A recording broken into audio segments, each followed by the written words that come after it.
Oi, Bruno, tudo bem? Tudo bom, Andresa? Demorou para chegar esse programa, né? Foi, tá demorando toda vez uma semana. Impressionante. É que tá acontecendo tanta coisa que parece que a gente já está em dezembro. Eu já estou cansada de dezembro e a gente ainda está em março, né? No finalzinho de março. Bruno, saiu pesquisa nova hoje, não dá para a gente começar o programa sem falar sobre ela, com uma novidade que continua um empate técnico entre o Flávio e o Lula, mas o Flávio apareceu um pouquinho na frente pela primeira vez, se eu não estou enganada, do Lula na primeira posição, embora dentro da margem de erro. Mas é um movimento aí que está mostrando que o Flávio está sustentando, né, este lugar. Não foi uma onda que ocorreu que derrubou, que o Flávio deu uma subida e depois derrubou. Não, ele continua ali no cangote do presidente Lula, que mostra que a eleição está bastante caminhando para essa polarização. Hoje de manhã eu conversei com algumas pessoas do entorno do Tarcísio de Freitas, porque voltou uma especulação de que o Tarcísio poderia assumir, né, essa candidatura com uma eventual piora da saúde do Jair Bolsonaro, mas me disseram que não, que o Tarcísio não vai se incompatibilizar mesmo, ele vem para o governo porque já está muito cristalizada essa polarização entre Lula e o Flávio. Por que se fala que o Tarcísio poderia vir se a saúde do Bolsonaro não melhorar? Porque o Flávio, a candidatura do Flávio, é muito calcada no pai, no Jair, né? A gente já comentou aqui outras vezes, o Flávio não é um político com voo próprio, né? O Flávio é um senador por conta do pai, carregado ali nas asas do pai. Então, todo o apoio que se dá ao Flávio Bolsonaro, eu estou falando de apoio político, ele vem da força do Jair Bolsonaro. Então, se o Jair Bolsonaro estiver fora do jogo, né, por alguma razão estiver mais adoecido, não puder estar ali tão palpitando na campanha do filho, se especula que o Flávio também poderia ter alguma dificuldade de manter essa candidatura. Mas o que eu ouvi hoje é que não, que o Flávio é o candidato de um lado, o Lula de outro, e a campanha vai ser assim. E a aposta, para eu poder entregar a palavra para o Bruno, é que o candidato do centro vai ser o Ronaldo Caiado, já que o Ratinho, né, desistiu, para surpresa de 0 pessoas, nunca achei que ele seria candidato, que o Tarcísio, o Ratinho desistiu, sobrou o Caiado e o Eduardo Leite. Então a aposta hoje no núcleo ali do Centrão é que o candidato vai ser o Ronaldo Caiado. Olha, vamos lá, Andresa. Eu acho que tem alguns movimentos aí dessa pesquisa que que vai se mostrando, né? Talvez o primeiro deles, a coisa mais importante de fato, calcificação dos dois polos, né? Temos uma calcificação dos dois polos. De um lado, o lulismo, de outro lado, o bolsonarismo. E por que eu estou usando essa expressão lulismo e bolsonarismo? Porque vamos voltar lá para 2018. Fernando Haddad, um ilustre desconhecido naquela eleição, tem uma votação muito grande por uma única questão. Ele era o representante do lulismo. Dilma Rousseff, uma desconhecida da população brasileira, vence uma eleição presidencial porque ela representava o lulismo. O que está acontecendo hoje? Flávio Bolsonaro, que até outro dia era um ilustre desconhecido para a grande maioria da população, era um dos filhos do Bolsonaro, que ninguém sabia qual a diferença do Flávio para o Eduardo, para o Carlos.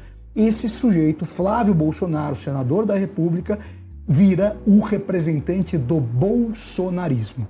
E por que isso é importante? Porque a saída ou entrada do Bolsonaro, que é uma das coisas que as pessoas estão discutindo muito hoje, se o Bolsonaro é o candidato, se o Bolsonaro, se ele está em casa, isso vai mudar alguma coisa, se ele mexe. Não, o fato de ser o Flávio, de ser o representante do bolsonarismo, basta. Ele cresce muito pelo sobrenome, não tem a dúvida, é fácil, né? De qualquer maneira, ele é o representante do bolsonarismo e tem o sobrenome Bolsonaro, isso ajuda, mas o fato do pai estar em casa ou não estar em casa pouco altera esse jogo. O que pode ter de mudança aí é que o discurso da perseguição ele diminui um pouco. Já que meu pai está em casa, ele foi solto. Então aquele discurso está muito firme, olha, ele é um perseguido político, estão maltratando meu pai, etc, etc. Isso dá uma certa diminuída. Mas eu acho que o grande vitorioso nessa história toda, que pode ter impacto eleitoral nessa história, chama Tarcísio de Freitas. Por quê? Porque o Tarcísio está sendo visto como alguém que ajudou nesse processo de saída, de convencimento dos ministros do Supremo Tribunal Federal para que tivesse essa prisão domiciliar do presidente Jair Bolsonaro. E isso é um reencontro do Tarcísio de Freitas com o eleitorado bolsonarista. E isso, eu acho que esse é o ponto que a gente tem que trazer muito para a discussão. Do ponto de vista do que o Bolsonaro vai influenciar, ele está em casa ou não, pro Flávio, eu acho que isso está já cristalizado. O bolsonarismo já projetou o Flávio no que ele pode projetar.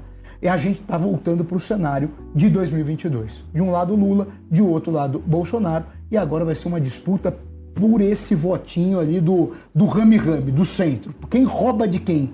Quem pega de quem? Né? Essa é a grande disputa que nós vamos ter daqui para frente, pelo jeito. Até porque... A campanha Flávio, Bolsonaro e voto nulo, né? E voto o nulo. eleitor tem 3 opções. Porque essa terceira via, né, a gente tem falado aqui todos os programas, né? É uma terceira via que não tem candidato, eu nunca vi isso. Não tem um nome, não tem nada, absolutamente nada. Ninguém representa essa terceira via. Olha que se botar o Daniel Alvorcaro na urna, o pessoal pode votar nele. Pode votar nele. De tanto que se fala. Exatamente. Né? Vai ser um governo com festinhas e outras coisinhas mais aí também. E agora, em relação só aos números, uma coisa que é importante... Vamos mostrar a pesquisa? A gente vai mostrar as pesquisas. Uma coisa que é importante é ter uma variação aí pequena da pesquisa da Atlas de um mês para o outro, né? Já tinha aparecido o Flávio Bolsonaro um pouquinho na frente, na pesquisa anterior deles.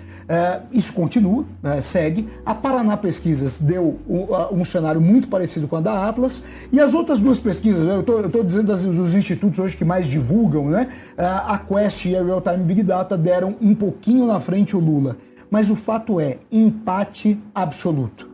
Empate absoluto. Assim como, se a gente for voltar para 2022, se a gente fosse pensar que o resultado da eleição era uma pesquisa, ela teria sido decidida na margem de erro, né? Porque foi uma diferença ínfima que o Lula vence o Bolsonaro em 2022. Então, a gente está caminhando para o exato mesmo cenário, né? E o que aqui tem um ponto mais preocupante para o Lula, eu imagino, né, Bruno? Porque o Lula tem a caneta, ele é presidente da República, ele é muito mais conhecido que o Flávio, e ele não conseguiu avançar, né, na disputa como o Flávio conseguiu. O Lula paralisou ali, né? Acho que a gente tem aqui os dados da pesquisa.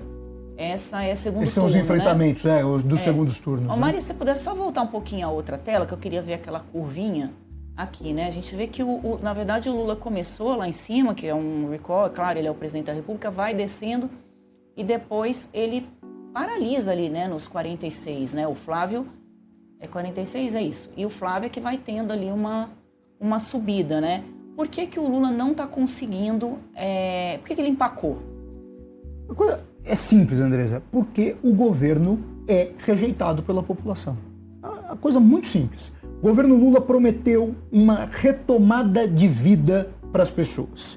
Depois de um longo período em que a vida não melhorava, a expectativa do eleitor foi: o Lula é o cara para fazer com que a vida voltasse àquele tempo quando ele era presidente da República. Isso não aconteceu. Então tem uma decepção do eleitorado que votou no Lula, que esperava que a vida pudesse voltar àqueles patamares e não chegou. A picanha não chegou, a cervejinha não chegou. Por mais que o governo ventile e faça um discurso de que não, a economia está melhorando, a economia está avançando, os índices, vamos lembrar da Maria Conceição Tavares, né? O povo não come PIB, né? Resumindo, é uma frase de uma própria petista que falou sobre isso. As pessoas não comem PIB, então não adianta falar baixou o preço da carne, mas aumentou o combustível, aumentou a luz, quando o dinheiro é o mesmo. E chega no final do mês, as pessoas têm dificuldade em pagar a conta. É esse o problema. O problema do Brasil não é de número, o problema do Brasil é real, né? E o que tem acontecido, que é uma coisa que tem me chamado muito a atenção nas pesquisas qualitativas, principalmente a gente faz aí pelo Brasil afora, é que as pessoas esperam do Lula realidade. Por mais que possam ter críticas ou não a ele, a condução, se o Lula é corrupto, se o Lula não é corrupto, isso é uma discussão geral, mas ninguém acredita que um homem que saiu da pobreza não conheça a realidade das pessoas. Né? Ele viveu isso. Então as pessoas esperam que ele seja uma pessoa que fale da realidade delas. Ele pode até chorar junto, né? Dizer, olha, nós não estamos conseguindo entregar aquilo que a gente prometeu. Pode ser por culpa do Bolsonaro, ele pode inventar a culpa que ele quiser. Mas o fato é, quando ele começa a dizer, não, a vida está melhor e a vida não está melhor, você está enganando as pessoas. E esse é um problema que ele está tendo, e isso tem aumentado a rejeição ao Lula e ao governo Lula.